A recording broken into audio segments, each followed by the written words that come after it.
Transpersonal psychology, I think it's important to remember transpersonal psychology was born at the peak of the counterculture of the 60s in California.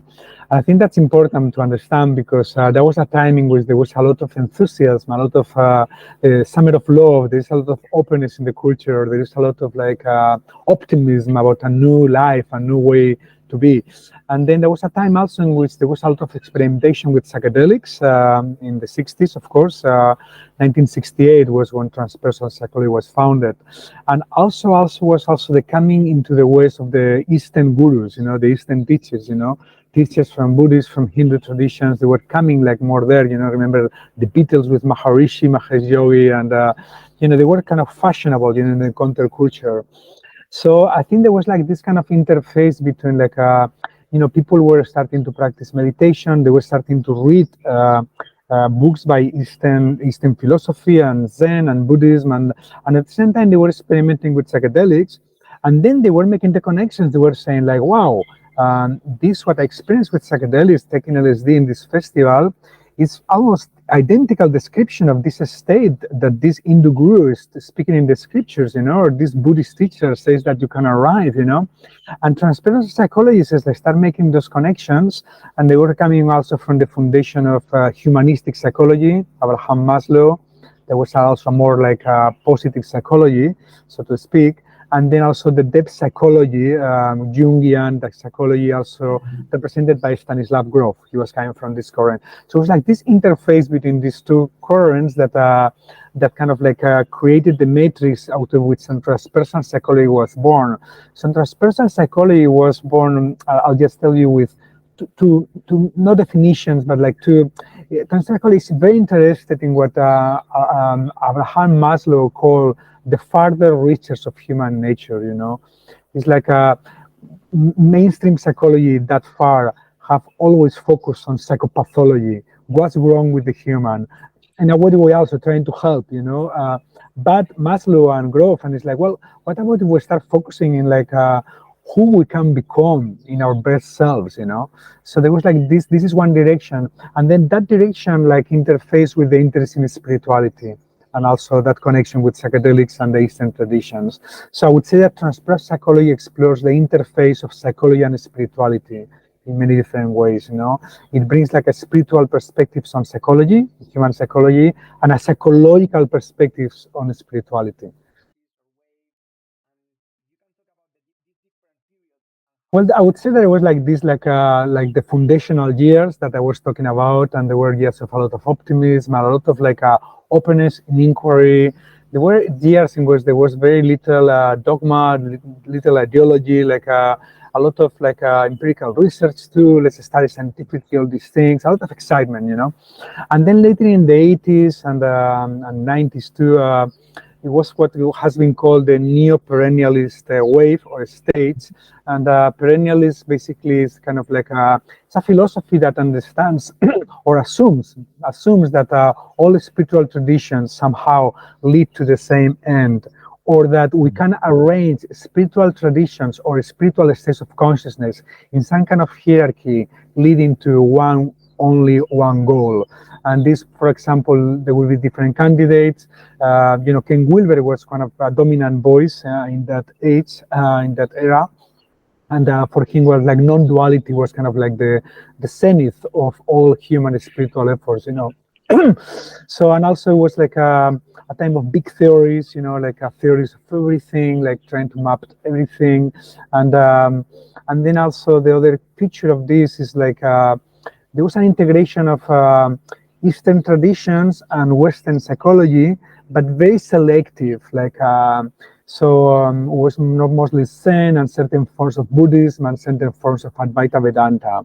So it was kind of selective. So what I would say that the second wave, the more participatory wave, I don't understand in a substitution of that wave, but as an expansion and a complement, in the sense that we are also participatory theorists interested in the study of the states of consciousness. All transpersonal psychologists has been that far, But at the same time, for one, there was instead of just this east-west thing, Eastern traditions and Western psychology, there's like a wider number of voices, like greater diversity of voices that we invite into the conversation. Also, shamanic traditions that normally in those schemes, like Wilber, they were relegated to a very lower scale of spiritual evolution, but I find it very problematic. So when I arrived in California in the early 90s and found like these kind of schemes, I found like, wow, is this so? Why to relegate some traditions to a lower states of evolution than others and different states? And this was affecting psychological practice because some transpersonal psychologists have internalized those schemes and they were using them to guide their clients in that particular sequence, what for me was really like, that's great, that's horrible, because you are not fostering the spiritual individuation of its client. You are kind of in a subtle or gross way guiding them in a particular direction. The last thing I will say about the participatory, there is much more, but just for the sake of time, is that in contrast to this kind of universalist, perennialist view of spirituality, that all their paths to the same peak or traditions can be arranged hierarchically, the participatory really opens up the range of the spiritual options that we can choose, in the sense that we don't think that there is just one peak of the mountain or one mountain. I think there are many mountains and many peaks, different traditions offer different solutions to human suffering and different ways to overcome self-centeredness and narcissism and these things. But they're very different, like it's not the same, like, being in the presence of a loving God, one of the goals of Christian mysticism. Excuse me, that kind of like a non-dual Atman Brahman, like the unity of your soul with the divine, the mystery of the Brahman, or like the like sunyata, emptiness in the Buddhist tradition. There are different goals, So participatory theorists have like look with suspicion to these hierarchies as well, because they were always used in the history of religions to promote one spiritual choice above others, and we knew that from the history of religious traditions. Everybody was doing that in Buddhism, in Hinduism. So now to say that in transpersonal psychology was felt like, well, there's another way to understand this that feels more pluralistic, more liberating, and more fostering of the spiritual individuation of each person.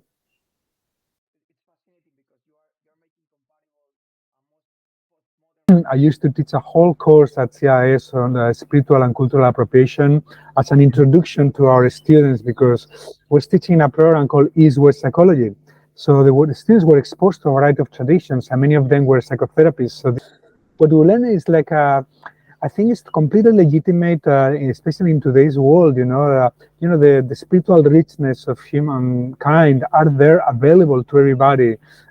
Even many of the esoteric treatises, that even 10 years ago was like kind of like no one knew about. Now they are translated, you can get them in Amazon, with a click. I think there is a good thing there, that I think like knowledge, and spiritual knowledge in particular, should be like democratic, shouldn't be just owned by some elites, everybody can benefit for it. And of course, psychotherapists can also benefit from it, or coaches, or like workshop leaders. The problem is when especially in workshops, like certain workshop leaders or practitioners, they incorporate practices or into their work, without giving credit to the source. And this is one of the things, like if you incorporate something from a different tradition, unless it's something that has become mainstream culture now, like mindfulness. Do we need to say the Theravada Buddhist practice every time we do mindfulness? I don't think it's necessary. But whenever, especially, we incorporate practices or teachings, in particular for traditions that have been marginalized or colonized, like Native American and indigenous traditions, I think it's particularly important that we give credit. And ideally, it would be great if you're especially working with the practices and teachers of what tradition, that you have some kind of contact with that tradition. Maybe you take the effort to before offering mushrooms, ceremonies, to visit the huichols, and hang out with some of the maracanes, or visit like the mazatecas in the south. Excuse me, the huichols is with peyote. The mazatecas in the south of Mexico, you make some contact with the tradition. I think there is something very valuable that is going to enrich also your practice. So being very aware of if the culture or tradition has been colonized is very important. The more colonization, the more awareness you need to take care, and the more care about giving them credit, and also maybe making some contact with them, and at the same time also I'm a spiritual pragmatist in the sense that what I most value is like the whatever foods, like so if some people are using practice and teachings and they are benefiting other human beings, I support that. I'm not like a super, oh, you cannot do that because you never traveled to Peru. No, I don't think so. If they are doing it a good job and for with a good heart and for the well-being of others, I think it's good. But it doesn't hurt. It's very easy to give credit where the teachings have come from. That's very easy.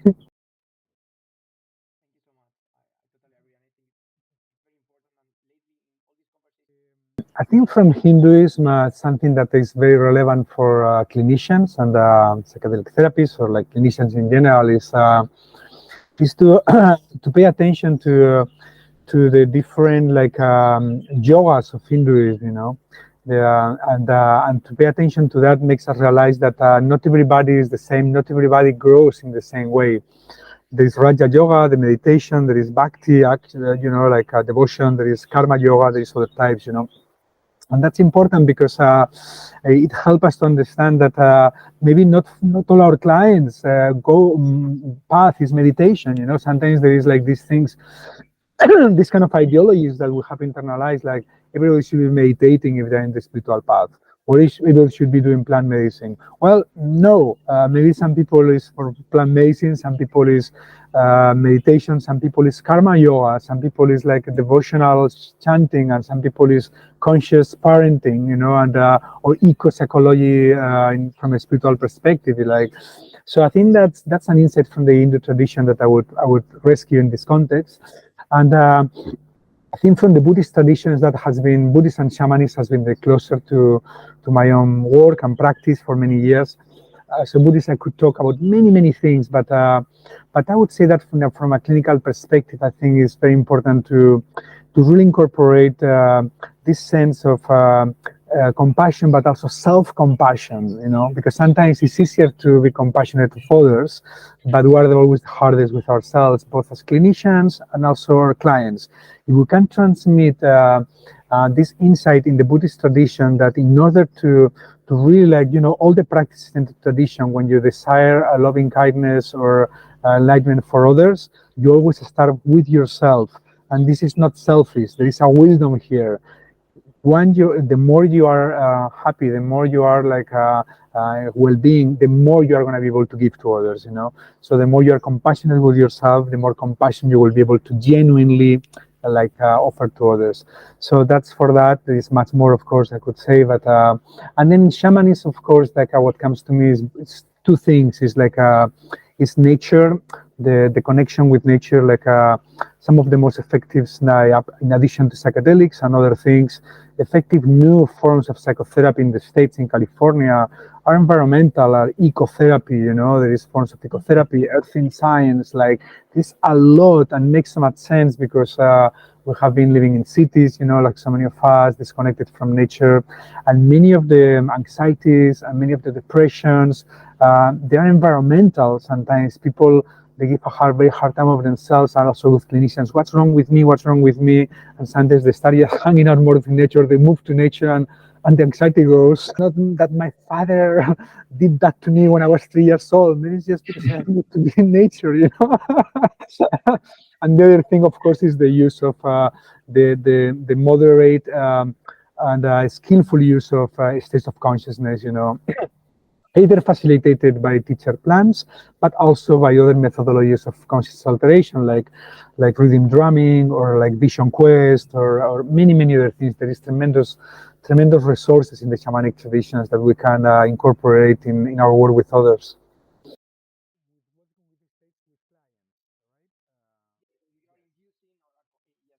I would emphasize like three things. The first is like appropriate filtering of clients, like to really like do very thorough pre-session interviews. Ideally, I think the ideal is when you work with someone, you have been working with that person for some time, you get to know the person, and then you do the session, and then you do work at integration later. That's not how everybody works. Sometimes people come, oh, I'm coming, I want to do a session, I'm coming to Barcelona, recommend me a therapist, and they come and they go. Sometimes works, sometimes it's okay, but it's not the ideal, because it's very important to know with, for example, if your client is a person who with a history of sexual abuse or severe physical abuse, and it's important to know how much work at healing has this person done. Otherwise, this is going to come out in the session that is possible, that is good, and it's possible that they get challenged, but it's fundamental that you know before. Sometimes in certain cases, like let's say, for example, a person that has a borderline personality, or you may, someone like this, you may want to be just not by yourself with this person in a psychedelic session, but with a team of people, because there is some containment, a physical containment that might be necessary. So these things are very important in the and then of course the post is the integration work. I think this has been one of the Achilles heel of psychedelic therapy, but now we have like really good books, like Mark Aishala wrote this wonderful book, the crucial importance of the integration. So there is a lot of resources there for clinicians now. And then the last thing I would emphasize is of course the very vast experience in these states from the therapist before offering those sessions. And in particular, for example, it's important that therapists, they really have experienced many different states, both like luminous, but also even what they are called bad trips, that in California, there is this joke, bad trip, good trip, because the bad trip are the most transformative sometimes. But there is something, about like, when I used to work with San Pedro ceremonies, that's something I used to do. I realized that, I had to do a lot of work with mushrooms and ayahuasca and other things. And I had gone through some very challenging places, in particular with mushrooms, like, what I call the shadow of cosmic consciousness, the eternal now in hell, And it's experiential, phenomenologically, it's a reality. You are an eternity in this hellish space, psychotic fragmentation, you name it, absence of meaning, you understand why you may want to kill yourself, but then realize that even killing yourself will not help, because you're in this state of consciousness that is beyond life and death, as we understand it, So there's no way out. Not even death is the way out, But later, I really appreciated, that experience, because when working with people, even though San Pedro, there is no bad trips of that kind with San Pedro in general, but with working with some people, or in a ayahuasca ceremony, I was kind of like helping and stuff. It's like when someone is in those states and they look at your eyes, it's only when you have experienced them and that they feel that where they are, even if they are like super out. And but that rapport, that connection is what really helps to little by little help them out. It's always like an open inquiry for me.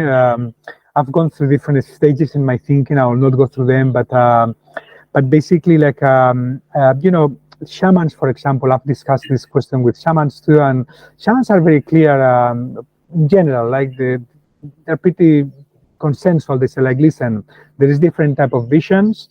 There's visions that are more personal, the unconscious, that are more like dreamlike, like what you have in your dreams, And there are other visions that are more transpersonal, that have like a reality, So I think there are different types of visions, different types of things you can encounter, What for me personally, like, it felt more convincing about like the ontological autonomy of certain energies or entities that you can encounter. There were two things.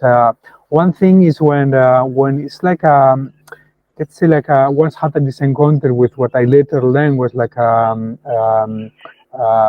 Taoist sage in a ayahuasca ceremony, materialized like half meter from me, like here, like clearly, and and then from his little bag brought up gifts, gifts. And then every time he would give me a gift, I would feel like completely like from the base of the spine, like a kundalini awakening, like a tremendously tangible, energetically very strong. And then I know about Taoism, but it's not my tradition. I was studying Buddhism, and at first I thought, oh, maybe it was like a Buddhist Lama. And look at the iconography of different traditions. It's like, oh my God, it's like this guy. And it's like this Taoist sage with his heart, with his bar, with his like. So I think when things like are not expected, are more unexpected, I think they have like a greater stamp of that reality than when I'm waiting to see the Virgin Mary, waiting to see the Virgin Mary, and finally Virgin Mary appears, and who knows, maybe that's she's true too, and also when they teach you things that you don't know, that's also important, when they teach you things that you don't know, when you see things like in Grove's research, there's like people who never study Kabbalah and they never even study Judaism, and suddenly in psychedelic sessions have visions of the tree of life of Kabbalah with all the 12 10 sephiroths, and they understood the meaning of each of the sephiroths, and everything is like, what do you make of that, So an explanation is more the collective unconscious, right? All the wisdom is there, and those states tap into that, and growth is open to that possibility. Another explanation is that there are actually like real, ontologically real, subtle levels of reality, different worlds, and maybe co-constructed through human history with what we encounter there, co-constituted, and but for me, the second thing that was for me the most convincing was when I started experimenting, especially with San Pedro in Peru, what I call shared visions, in which not only me, but other people with eyes open would see the same things, and I was with my researcher hat. I would be this vortex of energy coming from power objects from my healer, Victoria, my benefactora. And then I would tell this young lady, like, what do you see there? And she would describe perfectly, fields of energy that we could interact with other people. And even also, I'll tell you that's the last thing, I don't want to go at length here. We could see even the same entities, same spirit.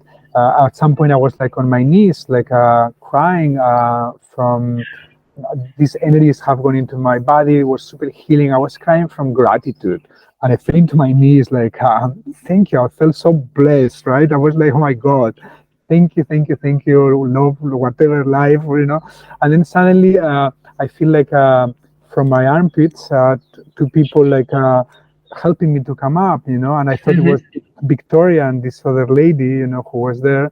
And then I see them in front of me, and then I look right and left, and I see these like indigenous spirits, and then so, and Victoria and this lady and me in this occasion, and we saw also same spirit guides and stuff. In Ayahuasca too, like with astral doctors, when they come to you into your heart chakra or vital center hara, they do this precise, chirurgical energetic work that you can feel it. So also that tangibility is important, but also that I checked with the shaman the morning after, and he told me, oh yeah, they came yesterday, they don't come normally, like the most normal thing in the world. Yesterday they came, sometimes they can, sometimes they don't, but when they come, it's really great, because then it's when the deep healing happens, and it's like, fuck, man, it's like, I fucking saw them, It's harder for, materialistic science to say, well, that's like a private brain hallucination in your brain. Would you have your eyes closed? They can always say, there's an enhanced imagination in your dreams. It's like an illusion that you feel it's real. But when there is all this intersubjective agreement,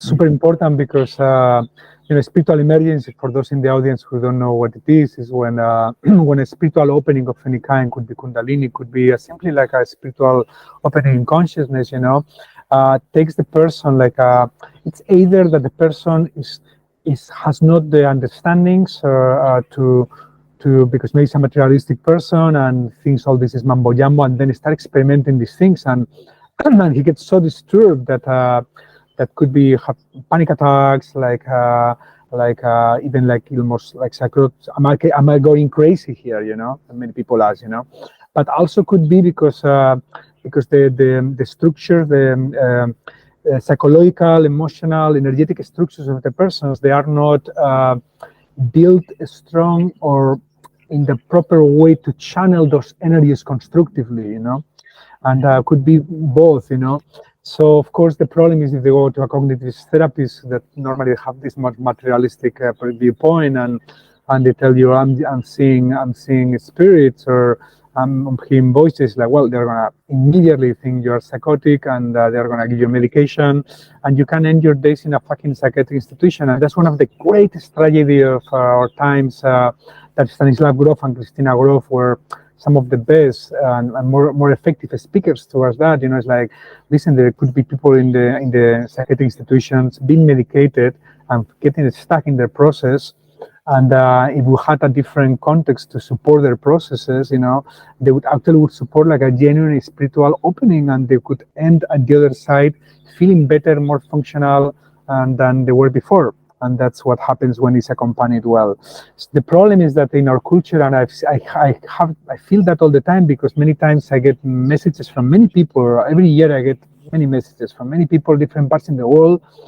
I'm experimenting all this and just, you know, going crazy, like, and many occasions it's clear that it's spiritual emergencies, and it's like, you know, I really wish we had in California many years ago, in the early 90s, there was something called Pocket Ranch, and was a ranch that was just precisely for this population. There was like even padded rooms, you know, diet. There was like a team of people helping these people, but financially it couldn't be maintained. It was too expensive to maintain, and many of the clients didn't have money, you know.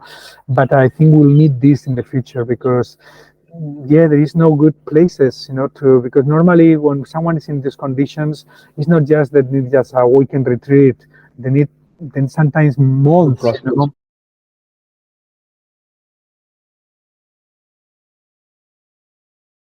Of course, like yeah, I had like a PhD student from India. She wrote her dissertation on hearing voices, you know, making the case, and she published in the most important you know, schizophrenia journals in the States, you know, because she was making the case, like yeah, in her culture, in many areas, you know, hearing voices is normal thing, and it's not pathologized, and these people will be diagnosed with schizophrenia here, you know, like. But at the same time, I think it's important also not to fall into the other extreme that some of the early anti-psychiatry movements like R.D. Laing and David Cooper fell a little to romanticize all madness or schizophrenia. There are some people with very severe disorders that we call schizophrenia, and it's not that. Sometimes there is like even brain alterations. So there's basically people who suffer a lot, you know, and to what extent, like some of these people could be helped with technologies of consciousness, like psychedelics, you know. That's what Stan Grof used to do in Maryland, but in particular in Czechoslovakia, you know, he was given the, you know, clients, like patients that they have tried everything and nothing works. So LSD was new. It's like, try LSD with these guys because we don't know what to do, you know. And in some cases, I think it really helped, but not in all. There were some people that I don't know, schizophrenia there are many types of schizophrenia.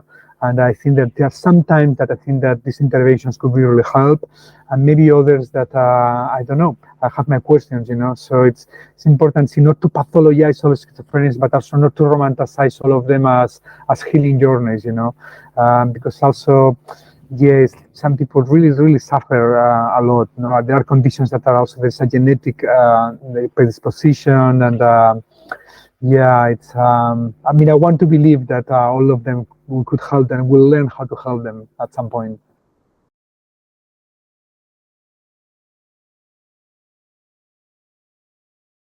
I've had quite a number of very transformative experiences. Like I think some kind of like death or birth experiences were very transformational. But again, I would make a distinction between the experience that has been more transformational, and then experience I felt like they were getting closer to the what I feel the mystery, you know, that And as you know, like I feel the mystery can be enacted in different particular ways, and one of the interesting things, like I've, had experiences with and without plants. I was in 12 years in Buddhism, and I feel I was kind of getting tastes of emptiness in my practice, and Pratya Samutpada. I feel experientially start understanding, cracking the code, to, to, to say it that way. And also, like in Christian mysticism, there was also with no psychedelics, like there was a time of my life that I felt that what many Christian mystics were looking for, like that loving presence around me. On a moment to moment, I lost it. I totally lost it later. I did something very foolish, and I totally lost it. And I felt I went to hell then, heaven to hell, And but then after heaven to hell, I felt I could be on earth in a different way, like more grounded. And so it was, in retrospect, I think I wouldn't be able to pinpoint just one experience. It's the whole process, no? Those river experience is very important. And the thing about like plants and psychedelics is like when you are in one path, you're building and you're doing all this practice, and normally you don't have like the experience that this tradition is telling you you're gonna have, because the goals are embedded in the practices, like you analyze different practices of meditation, you see a connection between the state or sense of consciousness that they lead to, it's like that. But psychedelics like give us access to all.